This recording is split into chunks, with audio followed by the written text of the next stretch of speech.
Welcome to one TV special focus. దేశ రాజధాని ఢిల్లీ శాసనసభ ఎన్నికల్లో బీజేపీ ఘన విజయం సాధించిన విషయం తెలిసిందే.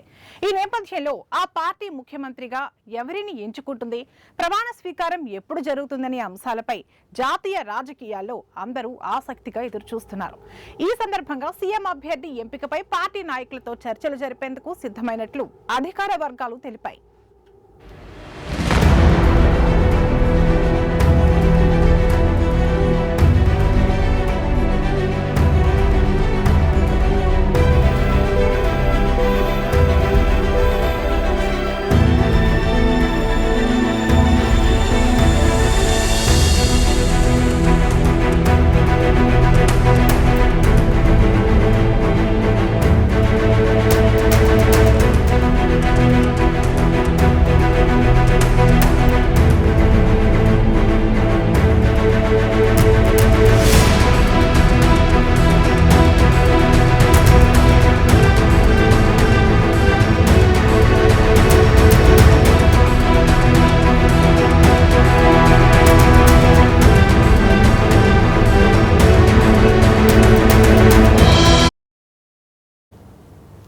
ప్రస్తుతం ముఖ్యమంత్రి అభ్యర్థి ఎంపికపై బీజేపీ తీవ్రంగా చర్చలు జరుపుతోంది.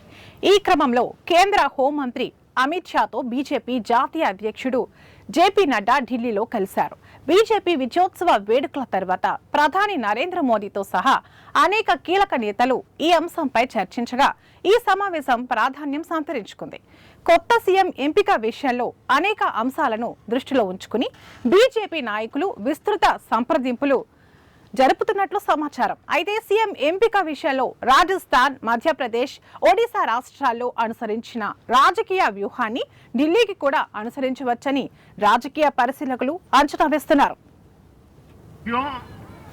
सुशासन का लाभ गरीब को भी होता है और मिडिल क्लास को भी होता है. इस बार दिल्ली में गरीब, झुग्गी में रहने वाले मेरे भाई बहन, हमारे मिडिल क्लास ने भाजपा को जबरदस्त समर्थन दिया है. चाहे कोई भी प्रोफेशन हो, हर वर्ग के बहुत सारे प्रोफेशनल्स हमारी पार्टी में काम कर रहे हैं. और इसका सबसे बड़ा कारण यह है कि हमारी पार्टी ने हमेशा मिडिल क्लास को अपनी प्राथमिकता पर रखा है. यही दिल्ली में हमने सबसे पहले मेट्रो का काम शुरू किया. हमने अन्य शहरों में एयरपोर्ट, मेट्रो और अर्बन डेवलपमेंट के प्रोजेक्ट पर काम किया. हमारी योजनाओं में बहुत ज्यादा फायदा मिडिल क्लास को मिलता है. स्टार्टअप इंडिया जैसे अभियानों के कारण छोटे शहरों के लोग अपने सपनों को पूरा कर रहे हैं. आयुष्मान भारत और जन औषधि केंद्रों के कारण देश के करोड़ों लोगों को अच्छी स्वास्थ्य सुविधाएं मिल रही है. साथियों, देश की नारी शक्ति का आशीर्वाद हमारा सबसे बड़ा रक्षा कवच है.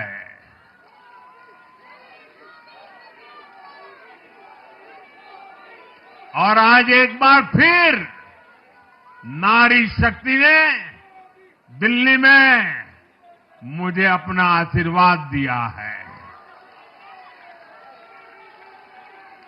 चाहे उड़ीसा हो, महाराष्ट्र हो या हरियाणा हो, हमने हर राज्य में नारी शक्ति से किए हर वादे को पूरा किया है.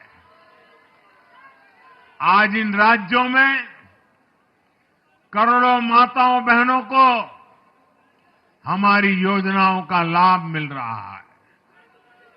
मैं दिल्ली की मातृशक्ति से भी कहता हूं, चुनाव में उनसे किया वादा जरूर पूरा किया जाएगा।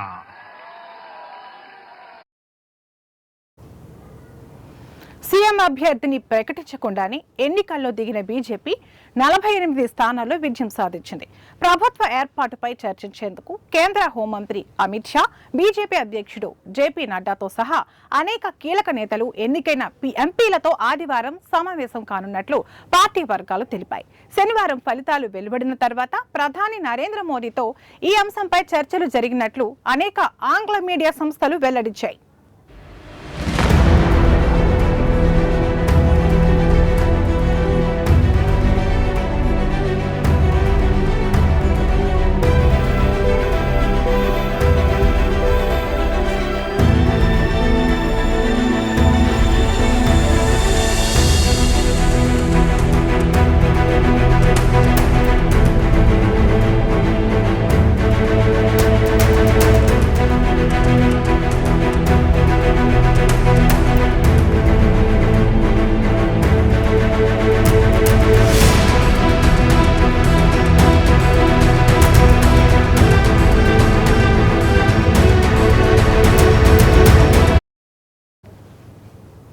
ఢిల్లీ సీఎం రేసులో మాజీ ముఖ్యమంత్రి సాహిబ్ సింగ్ వర్మ కుమారుడు పర్వేష్ వర్మ పేరు ప్రముఖంగా వినిపిస్తోంది. అలాగే ఢిల్లీ బీజేపీ అధ్యక్షుడు వీరేంద్ర సధ్వేవా, జాతీయ కార్యదర్శి దుష్యంత్, మాజీ అధ్యక్షులు విజేందర్ గుప్తా, సతీష్ ఉపాధ్యాయ్, గౌతమ్తో పాటు బీజేపీ ఎంపీ బన్సూరి స్వరాజ్ పేర్లు కూడా ముఖ్యమంత్రి రేసులో ఉన్నాయి. పార్టీ దివంగత నేత సుష్మా స్వరాజ్ కుమార్తె బన్సూరి గత ఏడాది ప్రత్యక్ష రాజకీయాల్లోకి అడుగుపెట్టారు. ఆ ఎన్నికల్లో న్యూఢిల్లీ లోక్సభ నియోజకవర్గం నుంచి గెలిచి పార్లమెంట్లో అడుగుపెట్టారు. మరోవైపు గత అనుభవాలను పరిశీలిస్తే 2023లో మధ్యప్రదేశ్, రాజస్థాన్, గత ఏడాది ఒడిశా అసెంబ్లీ ఎన్నికల్లో విజయం తర్వాత సీఎం ఎంపిక తీరును బట్టి ఊహాగానాలకు అవకాశం తక్కువగా ఉంది. మధ్యప్రదేశ్లో మోహన్ యాదవ్, రాజస్థాన్లో భజన్ లాల్ శర్మ, ఒడిశాలో మోహన్ చరణ్ మాఝీలను సీఎం పదవులకు ఎంపిక చేసిన బీజేపీ రాజకీయ పరిశీలకులను కూడా ఆశ్చర్యానికి గురిచేసింది. ఇదే సందర్భంగా బీజేపీ ఢిల్లీ అధ్యక్షుడు వీరేంద్ర సచ్దేవా మాట్లాడుతూ ముఖ్యమంత్రి అభ్యర్థి ఎంపికపై పార్టీ కేంద్ర నాయకత్వమే నిర్ణయం తీసుకుంటుందని తెలిపారు. కొత్తగా ఎన్నికైన ఎమ్మెల్యేలందరూ తమకు కేటాయించిన బాధ్యతలను నిర్వర్తించగలిగేవారేనని కూడా అన్నారు.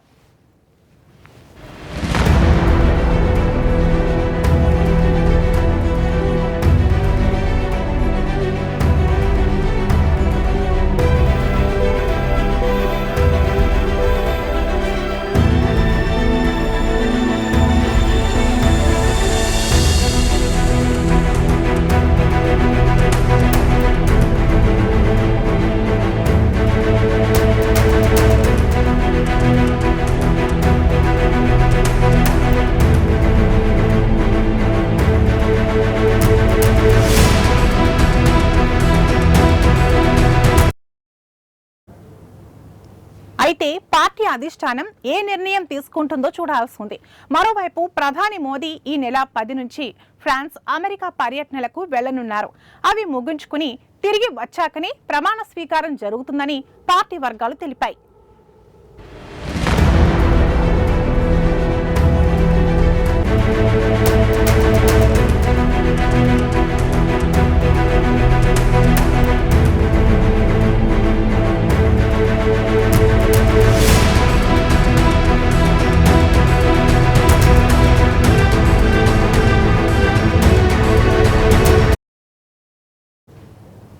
మొత్తం 70 అసెంబ్లీ స్థానాలకు 48 చోట్ల బీజేపీ అభ్యర్థులు విజయం సాధించారు. ఆప్ పార్టీ కన్వీనర్ అరవింద్ కేజ్రీవాల్ సహా అగ్రనేతలు మనీష్ సిసోదియా, సత్యేందర్ జైన్ ఓటమి పాలయ్యారు. ముఖ్యమంత్రి అతిషి మాత్రం కాల్కాజీ నియోజకవర్గం నుంచి గెలుపొందారు.